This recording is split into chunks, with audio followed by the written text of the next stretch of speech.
참으로 좋으신 우리 하나님 아버지 감사합니다. 늘 우리에게 참 좋은 하나님으로, 그리고 전능하신 하나님으로, 또 신실하신 하나님으로 우리의 아버지가 되어주심을 참으로 감사드립니다. 오늘도 아버지 하나님 귀한 하루를 우리에게 주셨습니다. 하나님, 오늘 하루 살아가며 늘 하나님 안에 거하는 우리들로 인도하여 주시옵소서. 늘 하나님 안에 거할 때에 비로소 신실하신 하나님께서 매 순간순간을 어떻게 책임지시며 오늘 하루를 어떻게 인도하시는지 경험하며 하나님과 동행하는 삶을 살 수 있음을 아버지 하나님 고백합니다. 아버지 하나님, 오늘도 그 하나님 바라보며 신실하신 하나님과 함께 동행하는 우리 한 사람 한 사람으로 인도하여 주시옵소서. 감사합니다. 예수님의 이름으로 기도드립니다. 아멘. 에스겔 47장 13절에서 23절로 주님의 말씀을 증거합니다.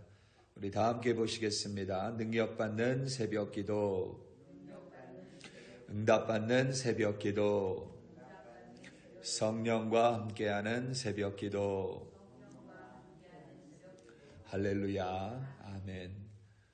서당계 3년이면 풍어를 읊는다는 속담이 있습니다. 서당에서 글 읽는 소리를 3년 동안 들은 개는 글을 읊을 수 있다는 뜻입니다. 그러기 위해서 한 가지 조건이 있습니다. 그 개가 늘 서당에 머물러 있어야만 합니다. 글을 읽는 곳과 가까이에 있어야 합니다. 그렇지 않고는 불가능합니다. 그 외에 개에게 다른 어떤 노력을 바라지 않습니다. 개가 입을 열어 소리를 내야 한다는 둥, 혹은 개가 귀를 열어 학생들의 글 읽는 소리에 집중해야 한다는 둥, 그 어떠한 조건도 달고 있지 않습니다. 개가 서당 근처에 3년을 머물러 있으면 풍어를 읊게 됩니다. 동일하게 사람은 어떤 환경 속에서 지내느냐에 따라 큰 영향을 받습니다. 특히 그 환경에 함께 있는 사람에게 적지 않은 영향을 받습니다. 내가 누구인지 모르겠으면 내 주변에 누가 있는지를 보면 그게 나의 모습입니다. 다소 극단적인 예이긴 하지만 그리스도인의 가정에서 태어난 아이들이 후에 그리스도인으로 살아갈 확률이 높습니다. 이들은 누가 가르쳐주지 않아도 삶의 어려움 속에 하나님을 찾습니다. 무슬림 가정 안에서 태어난 아이들이 무슬림으로 살아갈 확률이 높은 것과 같은 이치입니다. 마치 가랑비에 몸이 젖듯이 크고 작은 다양한 것들에 우리는 영향을 받습니다. 같은 맥락으로 예배에 나오면 적은 은혜라도 받습니다. 내가 노력하지 않아도 하나님이 부어주시는 복이 있습니다. 기도에도 마찬가지고 내가 힘들게 기도하지 않아도 기도 시간에 하나님의 이름을 부르는 것만으로도 하나님의 은혜가 임합니다.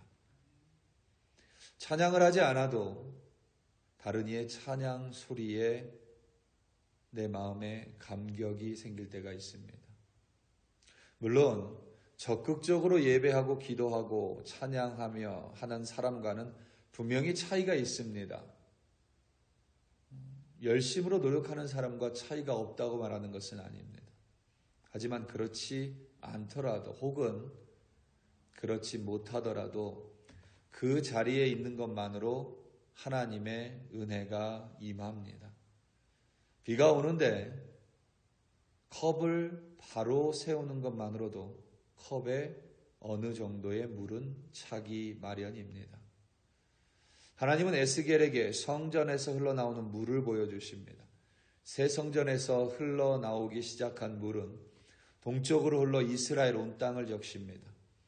그 물이 흘러간 바다는 살아납니다. 물고기가 심히 많아집니다.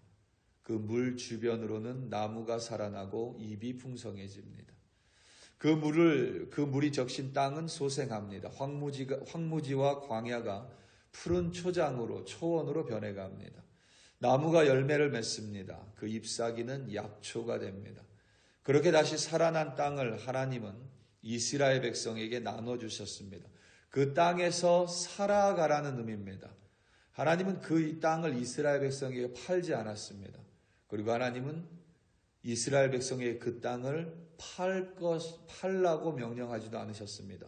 오히려 하나님은 사고 파는 것, 매매를 원천적으로 금지시키셨습니다. 그 말은 땅을 투자나 투기 혹은 자신의 이익을 위해 사용하지 말라는 겁니다. 미국도 마찬가지고 한국도 마찬가지지만 집이 부족한 이유는 내가 살고 있는 집 외에 다른 집을 가지고 있기 때문입니다. 그리고 월세와 전세가 올라가는 이유는 내가 살고 있는 집이 아니라 내가 살고 있지 않은 그 집을 통해서 내 이익을 얻기 때문에 그렇습니다. 그래서 제가 언젠가 한번 그런 얘기 한 적이 있잖아요.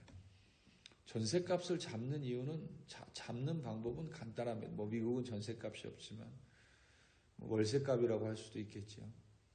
그 집을 두 채 가지고 있는 사람들이 집세를 안 올리면 됩니다. 집을 가지고 있는 사람들이 계속 집세를 안 올리면, 특별히 그리스도인들이 그렇게 한다면 전세값 잡힐 거라고 저는 생각합니다. 하나님은 땅을 매매하라고 주신 것이 아니라 그 땅에서 살라고 주셨습니다. 이스라엘 백성이 살아갈 토양이며, 더 중요한 사실은 하나님이 주신 그 땅에서 이스라엘 백성이 살아갈 때 하나님의 은혜가 그 땅에 임하게 된다는 하나님의 섭리입니다. 그 경계 안에서 그들이 살아간다면 하나님의 신실하심이 그들을 떠나지 않을 것이라는 하나님의 약속입니다. 오늘 본문 13절에서부터 20절입니다. 주 여호와께서 이같이 말씀하셨느니라. 너희는 이 경계선대로 이스라엘 12지파에게 이 땅을 나누어 기업이 되게 하되 요셉에게는 두 몫이라. 내가 옛적에 내 손을 들어 맹세하여 이 땅을 너희 조상에게 주겠다고 하였나니 너희는 공평하게 나누어 기업을 삼으라. 이 땅이 너희의 기업이 되리라. 이 땅 경계선은 이러하니라. 북쪽은 대해에서 헤들론 길을 거쳐 스닷 어기까지니 곧 하맛과 브로다며 다메섹 경계선과 하맛 경계선 사이에 있는 시브라임과 하우란 경계선 곁에 있는 핫셀 핫디곤이라. 그 경계선이 바닷가에서부터 다메섹 경계선에 있는 핫살 에논까지요. 그 경계선이 또 북쪽 끝에 있는 하맛 경계선에 이르렀나니 이는 북쪽이요. 동쪽은 하우란과 다메섹과 및 길르앗과 이스라엘 땅 사이에 있는 요단강이니 북쪽 경계선에서부터 동쪽 바다까지 측량하라. 이는 그 동쪽이요. 남쪽은 다말에서부터 무리봇 가데스 물이 이르고 애굽 시내를 따라 대해에 이르나니 이는 그 남쪽이요. 서쪽은 대해라. 남쪽 경계선에서부터 맞은 쪽 하맛 어기까지 이르나니 이는 그 서쪽이니라. 아멘. 하나님의 에스겔에게 땅의 경계를 알려주셨습니다. 우리는 이 경계선보다 땅의 분배에 관심이 많습니다. 그래서 공평하게 하나님이 나눠주시는지. 그런데 우리가 공평하다고 생각을 해도 결국 공평하지는 않습니다. 왜냐하면 누군가는 평야를 받습니다. 누군가는 광야를 받습니다. 누군가는 산지를 받습니다. 우리가 생각하는 어떤 평등과는 개념이 다릅니다. 하나님이 주시는 땅이 가장 좋은 땅이라고 여기며 살아가는 사람만이 하나님의 은혜를 누리며 살아갈 수 있습니다. 하나님이 광야를 주셨습니다. 여러분, 그 말은 하나님이 광야에서 살아갈 수 있도록 복과 은혜를 내려주신다는 뜻입니다. 하나님이 산골짜기의 땅을 주셨습니다. 그럼 그 땅에 있더라도 모든 들짐승으로부터 지켜주신다라는 의미입니다. 우리가 그것을 못 보기 때문에 하나님이 주신 내 땅과 다른 이에게 주신 저 땅을 비교하며 때로는 힘들어하고 때로는 기뻐하며 업앤다운의 삶을 살아갈 때가 있습니다. 하나님은 에스겔에게 땅의 경계를 알려주셨습니다. 경계선이 중요합니다. 그 경계선 안에서 이스라엘의 12지파는 공평하게 땅을 분배받습니다. 하나님은 당신이 옛적에 이스라엘에게 맹세하신 땅이라고 말씀하셨습니다. 우리가 여러분 에스겔서를 계속 살펴보면서 잊었을 수도 있는데 지금 이스라엘은 북이스라엘과 남유다로 나눠져 있습니다. 그리고 에스겔이 환상을 보고 있는 이 시점으로부터 대략 200년 전에 북이스라엘이 아수르에 의해서 이미 멸망당했습니다. 북이스라엘을 구성했었던 10개 지파는 아수르의 이민 정책으로 인하여 뿔뿔이 흩어졌습니다. 그들은 사라졌습니다. 지금까지도 그들이 어떻게 됐는지 아무도 알지 못합니다. 북이스라엘을 대표하는 지파가 바로 에브라임인데 요셉의 둘째 아들입니다. 하나님이 에브라임을 포함한 12지파에게 모두 땅을 기업으로 나누어 주신다고 말씀하셨습니다. 그 말은 그들을 다시 불러 모으신다는 뜻입니다. 그들을 회복시키신다라는 뜻입니다. 중요한 사실은 그들이 잘했기 때문이 아닙니다. 그들이 잘했다면 멸망당할 일이 없겠지요. 북이스라엘도 남유다도 예루살렘 성전도 불에 타버릴 일이 없습니다. 그들이 잘했기 때문이 아니라 하나님이 그들을 기억하십니다. 그리고 그들의 조상에게 옛적에 약속하신 것을 이행하십니다. 이것이 바로 하나님의 신실하심입니다.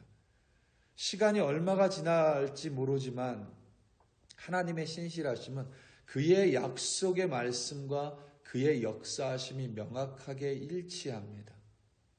신실하신 하나님이 온 이스라엘을 약속의 땅으로 다시 불러 모으십니다. 그들은 땅을 공평하게 분배받아 언약의 땅에서 살아갑니다. 그 땅에서 살아갈 때 그들은 신실하신 하나님, 그러니까 약속하시고 그 약속을 이루실 수 있는 하나님, 그 하나님의 은혜와 복을 받으며 살아갈 수 있습니다. 이 땅의 경계는 서쪽으로는 대해입니다. 지중해입니다. 그러니까 여러분들이 보시기에는 제 오른편이 서쪽이 되겠죠. 서해 대해라고 되어 있는데 지중해입니다. 동쪽은 요단강입니다. 북쪽은 핫살 에논, 그리고 남쪽은 무리바 가데스입니다. 제가 대충 묘사했지만 오늘 본문을 보면 경계선을 하나님은 명확하게 긋고 있습니다. 이 경계선 안에서 살아가라는 하나님의 뜻입니다. 경계선을 넘지 말라는 경고이기도 합니다. 그리고 경계선 안에서 살아갈 때 하나님의 은혜를 받을 수 있다라는 하나님의 약속이기도 합니다. 심지어 하나님이 그은 그 경계선 안에서, 그러니까 약속의 땅에서 타국인이 살아간다면, 이방인이 산다면 그들에게까지 땅을 기업으로 주라고 말씀하셨습니다. 누구든지 하나님 안에서 살아간다면 이스라엘뿐만 아니라 이방인도 하나님의 복을 누리며 살아갈 수 있습니다. 21절에서부터 23절입니다. 그런즉 너희가 이스라엘 모든 지파대로 이 땅을 나누어 차지하라. 너희는 이 땅을 나누되 제비 뽑아 너희와 너희 가운데에 머물러 사는 타국인 곧 너희 가운데에서 자녀를 낳은 자의 기업이 되게 할지니 너희는 그 타국인을 본토에서 난 이스라엘 족속과 같이 여기고 그들도 이스라엘 지파 중에서 너희와 함께 기업을 얻게 하되 타국인이 머물러 사는 그 지파에서 그 기업을 줄지니라. 주 여호와의 말씀이니라. 아멘. 과거에 여호수아가 땅을 분배할 때 그들 가운데 살아가는 이방인들은 땅을 받지 못했습니다. 그 이방인들은 땅을 소유할 수 없었습니다. 하지만 새 성전이 세워지고 새로운 땅의 경계가 그어질 때 그 경계 안에서 살아가는 이방인들은 이스라엘과 동일하게 땅을 기업으로 받을 수 있습니다. 그들을 마치 언약 백성처럼 여기는 하나님의 은총입니다. 이방인이라고 하나님의 은혜가 비껴가지 않습니다. 그들이 하나님의 약속의 땅 안에서 살아간다면 말입니다. 물론 그들이 경계선을 벗어나면 하나님의 복을 누릴 수가 없습니다. 그렇기 때문에 여러분, 무슨 일을 만나든지 어떻게 해서든지 하나님 안에서 하나님 붙들며 살아가는 것이 가장 중요합니다. 이스라엘 백성이 실패가 없었지 않습니다. 이스라엘 백성에게 허물이 없지 않았었습니다. 이스라엘 백성들이 넘어진 적이 단 한 차례도 없었던 적은 없습니다. 부족합니다. 유약합니다. 연약합니다. 이렇게 해도 이들은 또 하나님의 말씀을 어깁니다. 지금 이스라엘 백성을 보면, 이스라엘이라는 나라를 보면 여전히 배타적이죠. 그러함에도 불구하고 하나님은 하나님의 언약을 오늘도 신실하게 지키며 살아가십니다. 우리 사랑하는 성도 여러분, 늘 예배 안에서, 찬송 안에서, 기도 안에서, 무엇보다 신실하신 하나님 안에서 오늘도 호흡하며 살아가시기 바랍니다. 우리가 부족하고 허물이 있어도 신실하신 하나님 곁에 머물러 있는 한 하나님은 우리에게 은혜를 베푸시고 매 순간을 책임져 주실 줄로 믿습니다. 하나님 안에서 오늘도 승리하는 여러분들 되시기를 예수님의 이름으로 축원합니다. 다 함께 기도하시겠습니다. 이 시간 함께 기도할 때에 들은 말씀 붙들고 기도하겠습니다. 극단적으로 좀 말하긴 하지만 삶의 문제와 어려움 앞에 하나님 외에 다른 소망이 있다면 거기로 가셔도 됩니다. 다른 해결책이 있다면 기도하지 않아도 됩니다. 그런데 아무리 둘러봐도 하나님 외에는 없습니다. 아무리 힘들어도 하나님 붙들고 있는 자는 반드시 하나님이 승리케 하실 줄로 하나님이 친히 증거하셨습니다. 오늘도 내가 마주하고 있는 상황에 상관없이 하나님 곁에 머물러 있는 내가 되게 해달라고, 어떻게 해서든지 하나님 안에서 살아가는 내가 되게 해달라고, 그리하여 승리하는 인생이 되게 해달라고 이 시간 주여 한번 부르시고 합심하여 기도합니다. 주여, 할렐루야, 할렐루야, 할렐루야. 아버지 하나님, 이 시간 간절한 마음으로 하나님 앞에 기도합니다. 아버지 하나님, 우리를 물리쳐 내치지 않도록 내치지 말아 주시옵소서. 그리고 우리가 허물이 많고 부족하고 때로는 북이스라엘처럼 남유다처럼 하나님의 진노의 심판을 받더라도 아버지 하나님, 어떻게 해서든지 하나님 곁에 머물러 있기를 간절히 기도합니다. 수단과 방법을 동원해서라도 하나님 안에 머물러 있기를 원합니다. 하나님 외에 다른 소망이 있다면, 다른 방법이 있다면, 더 좋은 것이 있다면 아버지 하나님 그리로 가겠습니다. 그런데 하나님 외에는 없습니다. 오직 하나님만이 신실하십니다. 오직 하나님만이 자신이 약속하신 것을 친히 이루실 수 있는 전능하신 하나님이 되십니다. 그 하나님이 나의 하나님이십니다. 나의 아버지가 되십니다. 오늘도 아버지 하나님의 곁에 머물러 있겠습니다. 아버지 하나님 문지기가 되어도 좋습니다. 성전에 머물러 있겠습니다. 하나님 기도 안에 머물러 있게 하시고 찬양 안에 거하게 하시고 찬양 안에 있게 하시고 하나님 예배 안에 머물러 있을 수 있도록 성령 하나님 우리를 도와주시옵소서. 어떻게 해서든지 말씀을 붙들며 살아갑니다. 말씀 안에서 살아갑니다. 아버지 하나님, 비록 부족하고 연약할지라도 허물 많을지라도 실패하고 넘어질지라도 아버지 하나님 거할 때에 하나님께서 친히 구원하시고 회복시키시고 소생시키시고 오늘도 우리를 이끌어 가실 줄로 믿습니다. 아버지 하나님, 오늘도 하나님 안에서 거하며 승리하는 우리 한 사람 한 사람으로 인도하여 주시옵소서. 하나님을 더욱더 붙드는 우리가 되게 하여 주시옵소서. 말씀 안에서 살아가는 우리가 되게 하여 주시옵소서. 그리하여 하나님의 복을 누리며 하나님이 베푸시는 은혜를 경험하며 하나님과 함께 동행하며 승리하는 우리 한 사람 한 사람으로 인도하여 주시옵소서. 오늘도 나에게 주신 땅 감사합니다. 그 땅 안에서 살아가는 우리가 되게 하여 주시옵소서. 할렐루야, 할렐루야. 감사하고 감사합니다.